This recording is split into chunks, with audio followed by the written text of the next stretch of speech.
to you guys. Please, if she speaks too quick, ask her to slow down, or ask me, I'll ask her to slow down. She gets a little bit nervous, but she's lovely. We are very governed by our business managers in the UK. Okay? Business managers in the UK can come along and say, right, you need to do an extra commit, you need to do it, go away. So I'll just wait till she answers. Hello, Kelly? Hello. Hello. So I'm just introducing you, Kelly. Kelly is, I always tell it and I always say it, regardless where I am. Kelly is a rare breed when it comes to being a business manager, is that she actually is one of the few people that has come down, took the time to see what you do, took the time to actually say, yes, I understand what you need to do. There's Kelly. As you can see, we can see you, Kelly. So what I'm going to do, Kelly, I'm going to bring up your first slide. So Kelly's not very well, so don't worry if this presentation doesn't take very long. So I've got your first slide up, Kelly, saying Kelly Jarvis, Operations Manager. Okay, so Paul's just introduced me, thank you. So I'm going to talk about capacity and demand. If you just put me on the next slide, please, Paul. Next slide. Structure. Structure. So I'm just going to start with how we structure our department and do the management in that. So our endoscopy department relies on a structured management team that works in collaboration with the admin team leader and the booking team to evenly distribute the roles in manageable workloads to ensure maximum delivery and utilisation. Line management comes from the top down, but is reliant on two-way communication to make the model work. The team also has to work closely with clinical staff to achieve the goal of the department. Can you just put me on to the next slide, please, Paul? No problem. Team communication. Thank you. And the success of our department is working in silos. Each functionality is needed to ensure the department runs effectively and offers best patient experience. Next slide, please, Paul. Next slide. Thank you. So when we look at the admin support, our department currently has 15 administrative clerks as a team leader. The admin team has a yellow role which delivers reception cover, booking of patients, and also ensuring the lists are fully prepped. The patient notes and referrals are already in waiting for the patient. To manage the booking process, administrative team is aligned to the operations manager, whose responsibility it is to coordinate capacity and demand. The operations manager relies heavily on the admin team to ensure all lists are booked to capacity with the right case mix. All staff are trained on the timeliness of dating patients within their targets, so 7 days for urgent cancers, 6 weeks for routine diagnostics. And we are all planned patients, which are repeat within 6 weeks are due. Next slide. Next slide.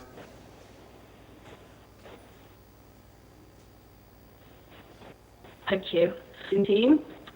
Our nursing team are 100% patient focused and work clinically, which increases the patient satisfaction and communication as they have a dedicated nurse throughout their journey, which builds efficiency through the department, and it also the reputation of our department externally.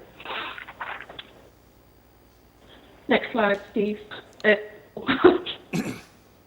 Next slide.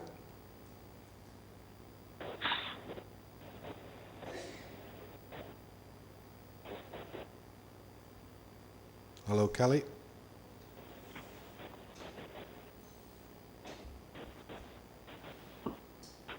Hello.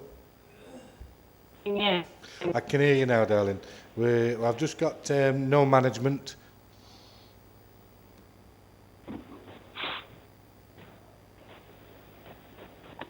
Can you hear us? Hello?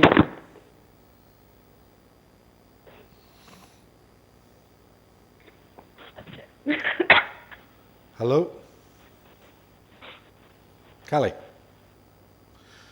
So Callie, what she wants to talk about is if there was no management. Are you there, Callie? And so what she's talking about is we have an underutilisation of lists sometimes. There would be no control. So Callie's role is to make sure that if people weren't available to do these lists, that there is somebody available to do those lists. And so, and that without management, her role, there'd be no one monitoring this and they wouldn't be fully utilised. Are you around, Callie?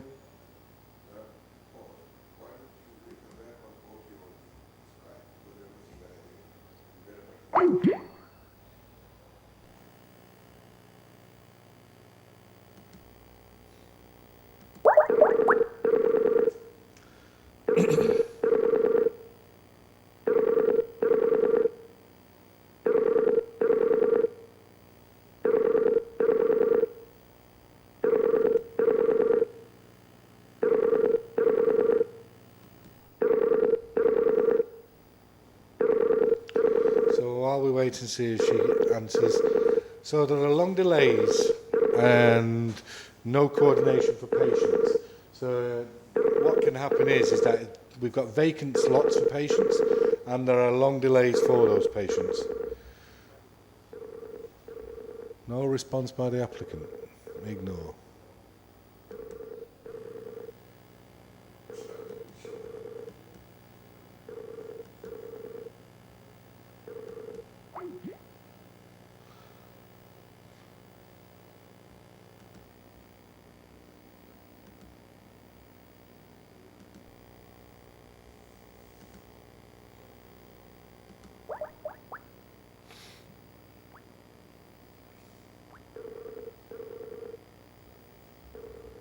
If not, I'll just continue with a presentation.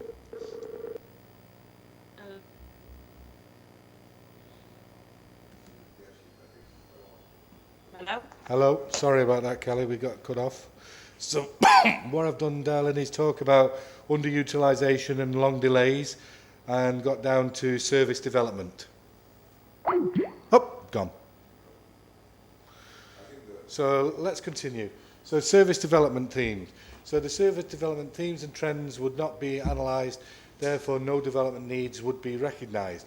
So in other words, what she's trying to say is that we do see a service that needs to be developed, we do see a capacity, we do see an availability, but her role is to be visionary and to see how we can actually, so we have nurse endoscopists, we have nurse sedationists, we have people who support what's happening. Reduction of nursing clinical hours. So when we actually look at the reduction of nurses' hours, they spend more time booking patients in than actually providing care. And that would be, Vakar will tell you, that is a fault of the UK system. And if we actually look at patient pathway access to care and monitoring, she makes sure that the access is done by the named consultant. Therefore, some patients may be booked onto lists where clinicians do not have the skills. So, patients that have been booked for myself or Badri may end up on somebody else's list. And without these guys filtering that, then therefore we wouldn't be able to actually make sure they're directed appropriately to the right lists. This is the thing that we want you to look at. Gastroscopy in the UK. 1 point equates to 15 minutes. Flexi-sig, 1 point equates to 15 minutes. That means that we have a problem with the 12 points. 12 points equates to 3 hours work. They're saying you've only got 30 minutes to do all the other bits in between. We're telling you you've not. Your list for a 12-point colon, 12-point flexi list will actually run long. Will actually run to 4 hours, 4 and a half. The other thing about flexis, they always put the first patient for 11 o'clock. So then they have to have an envelope around, so you wait 30 minutes. And then the next one is 15, 20 minutes later. So again, another element. By the time they come in, it's 2 o'clock. And so, you know, it's a bit irritating. Colonoscopy is 2 points, 30 minutes. And a therapeutic procedure, minimum of 3 points upwards. want. Now, points means prizes. So if you actually look at this, 4 points we get the money for, 5 points we don't, 8 points we don't. We tend not to. A polyp is a polyp is a polyp. You get the same money. 3-day session. This is how it works. Morning 12, afternoon 10, and then we end up with this, which is 21 points. 31 points in total. 31 points equates to 15 colons, starting at 9 o'clock and finishing at 8 p.m. Should be able to do it. This is how our system is. Monday morning, here I am, gastroenterologist, all this type of stuff. So we see Foley, gastroenterology, Shonley, gastroenterology. So we've got all. Balkan screening, that's a straightforward colonoscopy, but we give them 45 minutes, so you only have 4 colons on a morning list. Most importantly is this slide. This slide shows that a colon capacity for 1 month, we needed 388 slots. For gastroscopies and flexes, we needed 406 slots. That gave us a total demand of 795. All right. Capacity scheduled. Right. This means patients that are coming for repeats. We need to put these patients in. So your 4-year repeat, 5-year repeat, 6-month repeat. These are them. So these are the ones we've got to give slots to. So therefore, we have a difference here. As a result, when we look at it, we look at an additional weekend list, capacity, etc. We have a total of 796. So we do weekends as well. So we have a differential when we look at this and this all added together, gives us 1 vacant slot for that month. And people are very reluctant to overbook on their lists. In the UK, this is something new to you guys. A diagnostic colon is nearly £450. So we get that from your primary clinician, from the PCT, Primary Care Trust. Colon with biopsy is 481. A therapeutic colon is 485. Regardless if I do 8 points or 3 points, it's £485. £485, in all honesty, if I was doing a Saturday morning list, doesn't cover my fees. Then you've got the nursing fees, you've got the disinfection fees, you've got the histologist fees, all these. So that shows you how low it is. So that's why I like you to do numbers. Diagnostic flexes, etc., sigmoid therapeutics, you can see the values that we attributed to them. Therapeutic flexes, not much difference. Down here, diagnostic upper GI, 362. Diagnostic upper GI and biopsy, 381. So you, on average, when we look at the weighted average, that's how much they actually bring in per trust. So if you did 31 gastroscopies, or 31 flexes, it's going to bring you in more than 15 colons.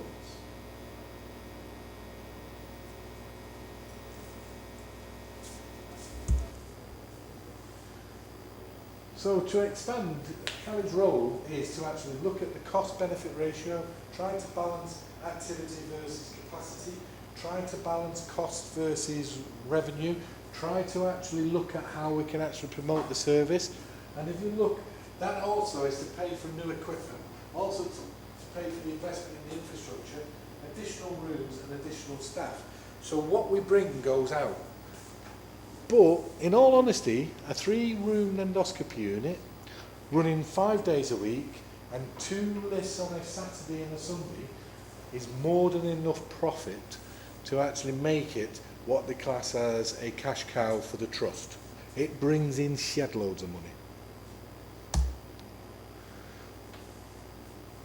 What it will do is that when we do expand, and we are expanding, we've gone from a 3-room to a 4-room, you'll actually see the expansion skill makes an increase in patient satisfaction because we're able to get patients through.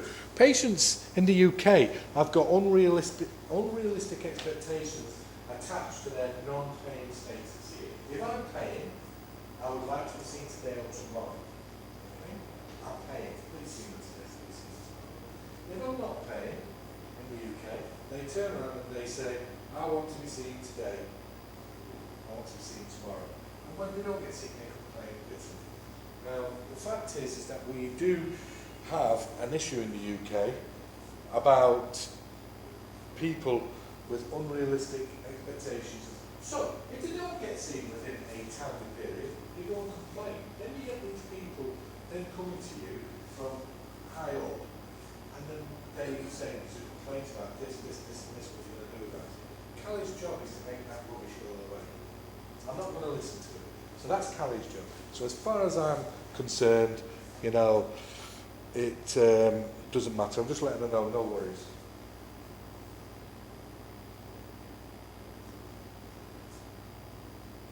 So we're nearly the end of her presentation. And the end of her presentation is that. Any questions? What she's done is she's put together a very honest and frank approach to how in the UK we manage our services. It's all cost related, it's cost driven. In the UK we've got a great demand for endoscopy, we've got to supply that demand. One of the supplies of demand is how we actually get trainees and provide training, she has to balance that. Provide a service, she has to balance that. Promote a service, she has to balance that. Fund the service, she has to balance that. Make sure we've got the right number of scope, she has to balance that. That's her job. And she gets very little for it. So when we sit down and look at and think about what she does, and this is a lady who I work with, she's a friend, but she's a lady who I work with. She's one of the few managers that I'll let them down and tell them off. Okay? In the past, I would say to a manager, go away. But her, I understand where she's coming, because she's took the time out to come and explain her role, and she's come out to see my role. When I say it's going to take this long, she understands, and therefore doesn't put the pressure on. You haven't got that burden, but in the UK we've got it. Bakar's got it, I've got it, and sometimes when you come here, it's very refreshing.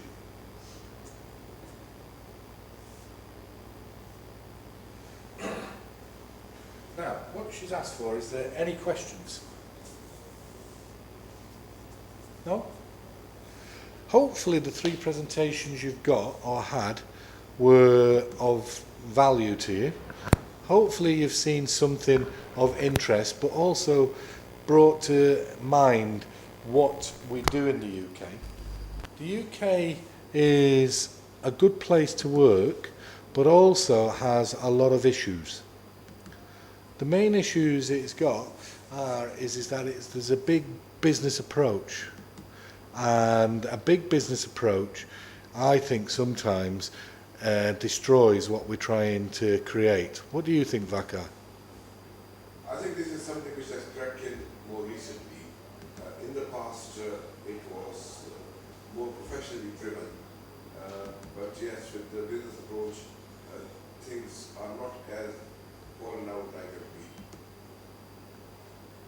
It has its advantages brought on to improve efficiency, but not quite so. Secondly, they felt that consultants and clinicians had more authority.